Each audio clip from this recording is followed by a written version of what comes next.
സിനിമയിൽ നടനാകാൻ വന്നിട്ട് തരക്കേടില്ലാത്ത പാലക്കാടുള്ള ഒരു ഫാമിലിയിൽ നിന്നാണ് വന്നിട്ട് നടനാകാൻ പറ്റില്ല. ഏതോ ഒരു സീനോ 2 സീനോ ഒക്കെ അഭിനയിച്ചിരുന്നില്ല.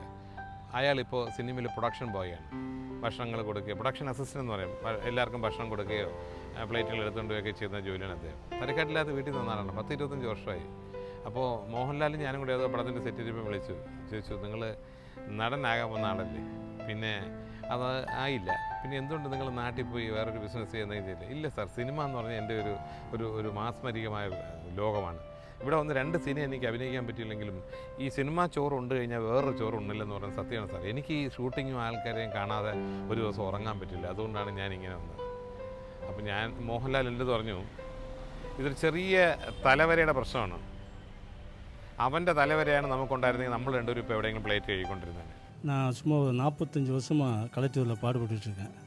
நான் நாடகத்தில் ஆக்ட் பண்ணிவிட்டு ஒரு தேனாம்பேட்டில் அங்கே இருந்தேன். அதுக்கப்புறம் நாடகங்கள் கம்மியானதுக்கப்புறம் இந்த துணை சங்கத்தில் வந்து சேர்ந்தேன். இன்றைக்கி நாங்கள் பசியோடு வாழ்ந்துருந்த எங்களுக்கு പസി ഇല്ലാமல் வாழ்க்கை തന്നதுக்கு இந்த സിനിമ ഒരു കാരണം. ഈ ജൂനിയർ ആർട്ടിസ്റ്റുകൾ തന്നെ ഇതിൽ പലരും നമ്മളിപ്പം മലയാളത്തിൽ ഉൾപ്പെടെ പല ലാംഗ്വേജുകളിലും അന്നത്തെ പല ജൂനിയർ ആർട്ടിസ്റ്റുകളും ഇന്ന് സീനിയർ ആർട്ടിസ്റ്റുകളായി. അതായത് നല്ല നല്ല എസ്റ്റാബ്ലിഷ്ഡ് ആയിട്ടുള്ള ക്യാരക്ടേഴ്സ്, ഒരുപാട് പോപ്പുലർ ക്യാരക്ടേഴ്സ് ഒരുപാട് ചെയ്ത് അവരൊക്കെ ഒരുപാട് ആർട്ടിസ്റ്റുകൾ പോപ്പുലറായിട്ടുമുണ്ട്. ജൂനിയർ ആർട്ടിസ്റ്റുകളെ വെച്ച് പറയുകയാണെങ്കിൽ അന്ന് സ്റ്റുഡിയോസ് ഏറ്റവും കൂടുതൽ വർക്കിൽ സ്റ്റുഡിയോസിൽ നടന്നിരുന്ന കാലഘട്ടമാണ്.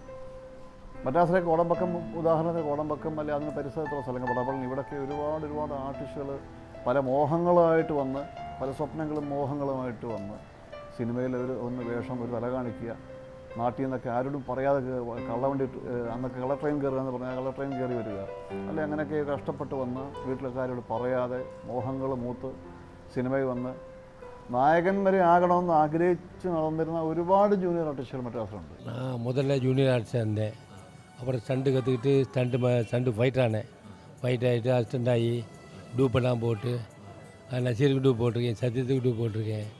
அப்புறம் தெலுங்கு, மலையாளம், கன்னடம் எல்லா படத்துலையும் டூப்பாக இருந்தேன். அப்புறம் மாஸ்டர் ஆகிட்டேன். அது மாஸ்டர் ஆகி நிறைய படம் வந்து கன்னட படம் பண்ணேன். ராஜ்குமாருக்கு மாஸ்டர் நான் தான், பிரபாகர் எல்லாத்துக்கும் மாஸ்டர் நான் தான். அதுக்கப்புறம் இங்கே ரஜினி சார் கூட எல்லாம் ஒர்க் பண்ணிருக்கேன் நிறையா. இப்போ ஃபைட்டாக இருந்துட்டு ரிட்டையர்மெண்ட் ஆகிட்டேன். ഇപ്പോൾ ജൂനിയറിൽ ഉட்காந்து അക്കൗണ്ടൻറ്റാக വർക്ക് பண்ணிகிட்ருக்கேன். ഞാൻ സിനിമയിൽ വന്നിട്ട് ഇപ്പോൾ 36 വർഷമായി. ആദ്യം പല ചിത്രങ്ങളിൽ അഭിനയിക്കുമ്പോൾ, ഉദാഹരണം സേലം മോഡേൺ തിയേറ്റേഴ്സ് പോകുമ്പോൾ അന്നത്തെ ഒരു നിർമ്മാതാവ് പ്രേം നസീർ സാറ്, അടൂർ ബാസി സാറ്, ബഹദൂർ സാറ്, എല്ലാവർക്കും ചിക്കനും മട്ടനും സ്പെഷ്യലൊക്കെ ഉണ്ടാകും. അതിൻ്റെ തൊട്ട് താഴെയുള്ള എന്നെ പോലെയുള്ള അപ്കമ്മിങ് ആക്ടേഴ്സിന് വെജിറ്റേറിയൻ ഫുഡാണ്, ഒന്നും ഉണ്ടാകത്തില്ല. അതിൻ്റെ താഴെ ഈ ലൈറ്റ് ബോയ്സ്, ജൂനിയർ ആർട്ടിസ്റ്റ് അങ്ങനെയുള്ളവർ കൊടുത്തുകൊണ്ടിരുന്ന 2 പൊതി, തമിഴിൽ പൊട്ടലെന്ന് പറയും. ഒന്നിനകത്ത് തൈര് സാധവും വേറൊരു പൊതിയിൽ പുളിയോദര എന്ന് വെച്ചാൽ ചോറിനകത്ത് എന്തൊക്കെ വരിയിട്ട് ഉണ്ടാക്കുന്ന ഒരു സാധനമാണത്. இது 2 அന്ന് കൊടുത്തോണ്ടിരുന്നത്. എത്രാമത് വയസ്സിൽ വന്നത്? நான் இப்போ 27 வயசில் வந்தேன். 27 വയസ്സിൽ பிரேமநஸ்டர் எல்லாரோட நடிச்சது. சுகுமாரம்மா, லீலாவை தந்தம்மாக்கு டூப் போட்டா, சுகுமாருக்கு டூப் போட்டா, நிறைய ஆர்டிஸ்ட் டூப் போட்டா. மலையாளமேன்னு சொல்லுவாங்க என்ன. அந்த காலத்துலலாம் நிறைய படத்தில் நடிச்சிருக்குல்ல. ஆமாம். அப்போ 3 ரூபாய் தான் சார் ஒரு நாளைக்கு. 3 ரூபாய் ஒரு நாளைக்கு 3 ரூபாய். அது கூட வட்டிக்கு ஒரு ஆள் கொடுப்பாங்க. அப்படியெல்லாம் காலம் தள்ளியாச்சு.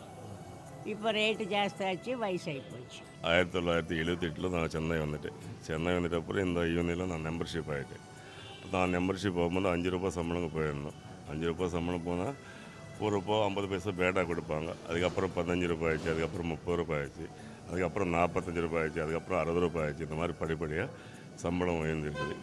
இப்போ ஒரு ஆளுக்கு ஆடியன்ஸ் போனால் 325 ரூபாய் கொடுக்குறாங்க.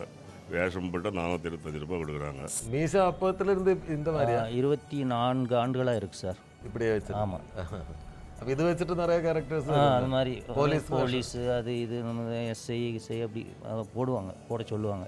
1958 வந்தேன். இப்போ எனக்கு ஏஜ் வந்து 63. 1 ரூபாய் ஷூட்டிங்லேருந்து இருக்கிறேன். மலையாளம், தெலுங்கு, கன்னடம், ஹிந்தி, இங்கிலீஷ் எல்லாம் பண்ணியாச்சு.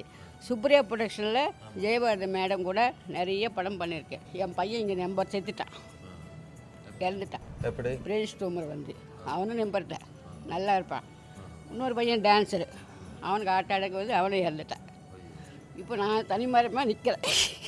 இங்கே நம்பர் தான், நம்பர் தான் பேச முடியல. ரொம்ப மனசு கஷ்டமாக இருக்குது.